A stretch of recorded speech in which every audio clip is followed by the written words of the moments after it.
กลับมาอีกครั้งกับการสะสมฝารุ่นโซกกับน้ำดื่มหัวเสือฉลองครบรอบ 45 ปีบริษัทเบียร์ลาวมูลค่าหลายกว่า5 ตื้อกีบซองสั้นที่1สะสมฝาคำน้ำดื่มหัวเสือตามจำนวนเพื่อแลกรับของรางวัลตามตัวแทนจำหน่ายทั่วประเทศสะสม30ฝาแลกรับน้ำดื่มใหญ่1ตุ๊กและ1คูปองสะสม300ฝาแลกรับคันโฮม45 ปีเบียร์ลาว1อันและ10คูปองสะสม 1,000 ฝาแลกรับเสื้อแจ็คเก็ตหัวเสือ1ผืนและ30คูปองสามารถแลกรับของรางวัลได้เฉพาะทุกๆวันเสาร์และวันอาทิตย์ตั้งแต่วันที่4สิงหาถึงวันที่14ตุลานี้เท่านั้นซองสั้นที่2เขียนชื่อที่อยู่และเบอร์โทรใส่คูปองแล้วปอนลงกล่องทับชิ้นส่วนเพื่อรุ่นทับรถ Ford Ranger จำนวน2คัน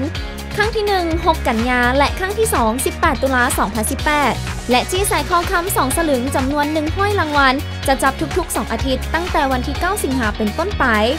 หมายเหตุพนักงานผู้จัดงานตัวแทนจำหน่ายบริษัทเบียร์ลาวพร้อมด้วยครอบครัวแมนบอสามารถร่วมรายการแลกของรางวัลและรุ่นโชคนี้ได้